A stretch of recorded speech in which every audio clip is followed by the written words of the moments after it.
رسول کے نام پر ہے، ان کا اسم و کتابہ اٹھا کر دیکھو۔ اس کی پہلی جلد میں انہوں نے لکھا ہے، اس کی پہلی جلد میں انہوں نے مودودی صاحب کا رد کرتے ہوئے لکھا کہ مودودی صاحب کہتے ہیں نام ہے حنفی شافعی مالکی منیر حدیث ہوں، تو اس کے جواب میں انہوں نے لکھا، کہتے ہیں کہ پہلی صدی کے بعد دوسری صدی کے شروع میں مختلف انداز کے پیش نظر مسلمانوں کے 5 ہوئے، حنفی شافعی مالکی حنبلی اور اہل حدیث۔ تو جب یہ دوسری صدی ہجری میں مفتی رشید صاحب اپنے کتابیں میں لکھ رہے ہیں کہ مسلمانوں میں جب اختلاف ہوا تو 5 گروہ بنے، 5واں حدیث کو شمار کیا، تو میرے بھائیوں کیا اس وقت انگریز تھے؟ یہ بات بتا رہی ہے انگریز کے دور سے پہلے بھی اللہ تعالیٰ کے فضل و کرم سے اہل حدیث موجود ہے۔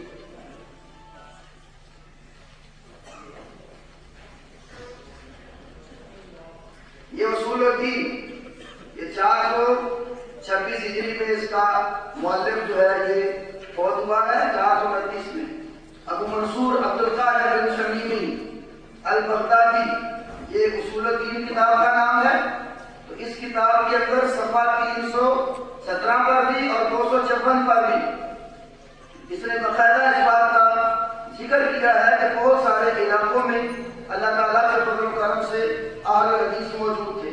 مثال کے طور پر یہ 317 صفحے میں لکھا ہے، کہتے ہیں کہ فی ثغور روم والجزیرہ و ثغور الشام و ثغور آذربائیجان و باب الابواب کلہم علی مذہب اہل الحدیث۔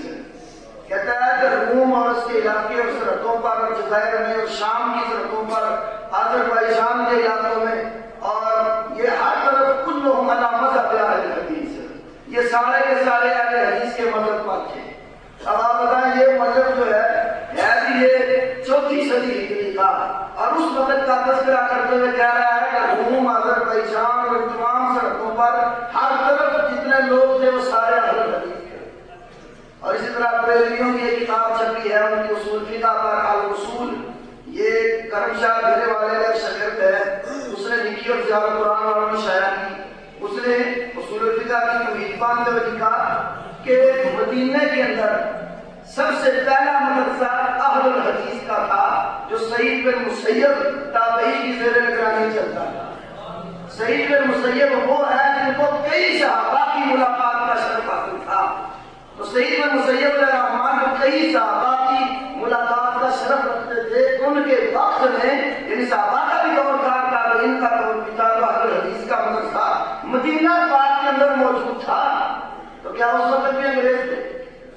تو اب یہ بات لوگ کہتے ہیں تم کوئی اپنی مسجد دکھاؤ جس کا نام ہو اہل حدیث مسجد، تو تم کوئی ایسی مسجد لے آؤ جس کا نام مسجد دیوبند یا بریلی ہو۔ تو میرے بھائیوں بات تو یہ ہے کہ قرآن اور حدیث کا موقف ہے، اور اللہ کے فضل سے جب سے قرآن حدیث اس دنیا میں آیا اسی وقت اس کے ماننے والے اہل حدیث بھی موجود ہیں۔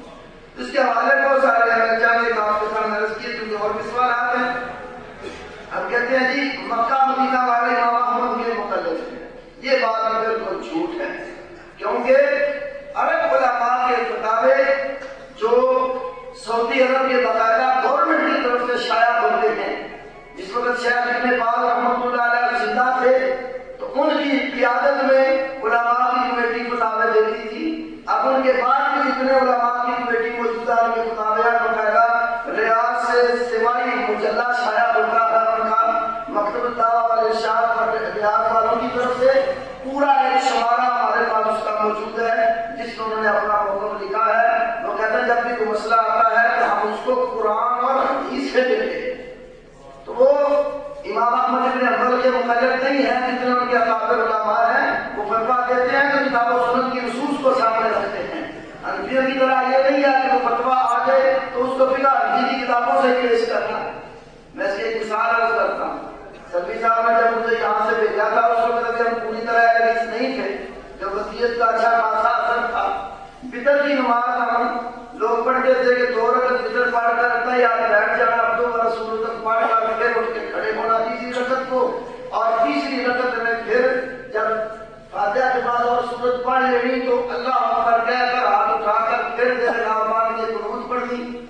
تو وہاں سلویہ میں جب گیا تو وہاں حدیث تو 3 رکعت کٹھی پڑھے تو درمیان میں ایسا یاد نہیں بیٹھتے، ہمارا اختلاف ہو گیا حدیث لوگوں سے.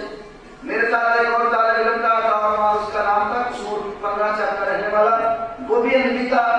تو میں نے اس سے بات کی, میں نے کہا یار کیوں کر یہاں جو بندے جو بڑے مفتی ہیں نا ہمارے, ان کے پاس چل کر فتوا دیتے ہیں اس مسئلے کا. ہم پیپل کالونی میں چلے گئے, مفتی جامع الدین صاحب اس وقت تبلیغی جماعت کے پنجاب پورے کے امیر تھے, ان کے مدرسے میں ہم چلے گئے. سوال ہم نے لکھا ہمیں کوئی ایسی حدیث بتاؤ جس کے اندر یہ موجود ہو کہ نبی صلی اللہ علیہ وسلم نے 3 وتر پڑھے اور اس کا یاد کو پڑھ کر بیٹھے اور اب 2 بار کو پڑھ کر اٹھ گئے اور پھر اس کے بعد وتر میں جس طرح یہ درود پڑھتے ہیں اللہ اکبر کہہ کر آسمان کا رفع کر کے, تو یہ ہمیں کوئی دلیل بتاؤ, ایک حدیث ہمیں بتاؤ. سوال لکھا ہم نے, انہوں نے کہا مفتی صاحب کوئی دے جا صبح آ کر جواب لے لینا. تو جواب کیا لکھا, اتنا بڑا پیپر جو ہوتا ہے آپ اسکولوں کالجوں میں استعمال کرتے ہیں, اس کے ایک پورے صفحے کے اوپر یہ لکھا کہ وتر صرف 3 ہے. حالانکہ ہمارا یہ سوال نہیں تھا وتر ہے نہیں.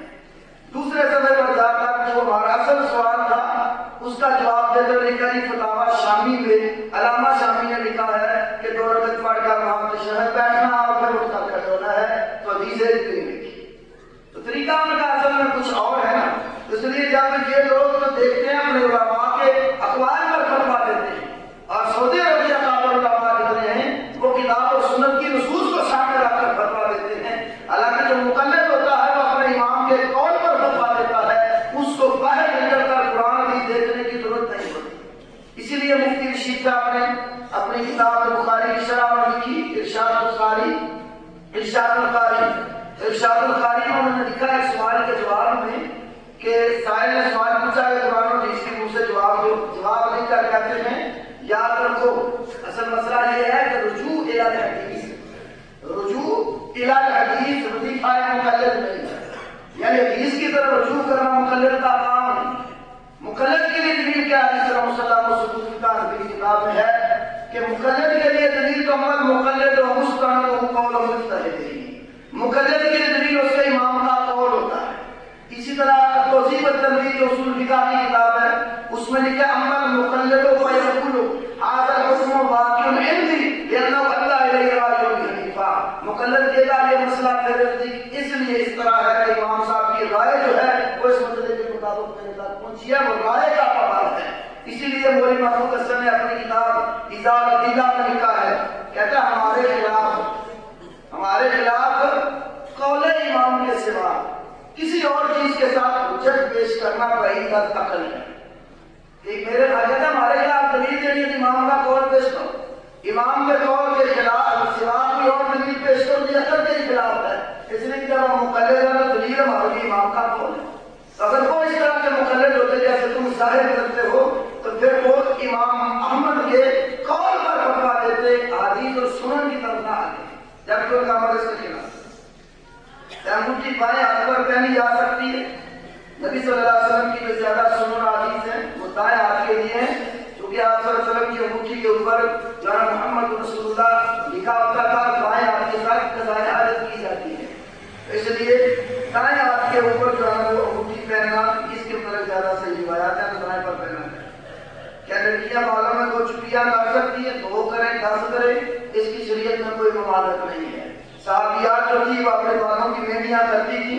یہ کوئی حدیث کی کتاب آپ کا اٹھا کر اس میں کتاب الحیض یا کتاب الغسل نکال کر دیکھ لو, عورتوں کے غسل کے حوالے سے کتنی حدیثیں موجود ہیں, ان کی چٹیاں کے حوالے سے بھی. جنازے کا باب نکال کر حدیث کی کتابیں دیکھ لو کہ جس وقت جو ہے نا عورت کو غسل دے کر اس کی کئی جو ہے نا وہ چٹیاں بنا دیتے ہیں. 2 چٹیاں تو عام حدیثوں میں تذکرہ حاضری جائز ہے. یہ کہتے ہیں کہ آپ مسئلے کا نماز جنازہ ہوتا ہے, اسے مسلمانوں کے قبرستان میں دفن کیا جا سکتا ہے. جنازہ ہر مسلمان کا ہوتا ہے. اگر دوسرا مسلمان ہے تو اس کا جنازہ ہوگا, اور اگر مسلمان نہیں ہے تو اس کا جنازہ نہیں ہوگا, کیونکہ نبی صلی اللہ علیہ وسلم نے فرمایا حق المسلم علی المسلم ست, مسلمان کے مسلمان پر 6 حق ہیں اور ان میں سے ایک حق دیا اذا مات فتح بے ہو, جب مر جب جنازہ پڑھنے کے لیے جاؤ تو دوسرا اگر مسلمان ہے تو اس کا جنازہ ہوگا. کوئی ایسی حدیث نہیں ہے کہ دوسرے کا جنازہ نہیں ہوگا. مسلمان ہوگا تو جنازہ ہوگا, کافر ہے تو اس کا جنازہ نہیں ہوگا. اس حوالے سے اور کچھ بھی کا حاصل بتائے گا کیونکہ ہم نے ایسے نکلیں گے یہ کرنا فتاوا مولوی نبی کا پڑھ لینا. بات گزری ایسے بھی ظاہر کرتے ہیں اس کو مذکر بھی اور مؤنث بھی, اور پھر اس کی اولاد وراثت کے مسئلے